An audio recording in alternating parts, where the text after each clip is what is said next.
感觉。台中北区，在这个台中市中心的地方，有着一中商圈、寸土寸金的城市。庄敬首次进驻在这个很盘的市场，生怕无法顺利，特地走进了张飞庙祈求一下。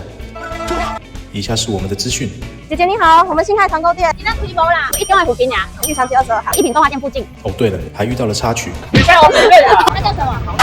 糖糖。我也叫糖糖呀。在地人特别推荐这间豆花很好吃。哇塞！当然，我们还是有做足准备的，请来专业人士，希望有个好的开始。至于成果如何呢？来，你们两个先进来。食材是做公益的，这个食材是。谢谢。是捐出去。大姐，拜拜。1、2、3。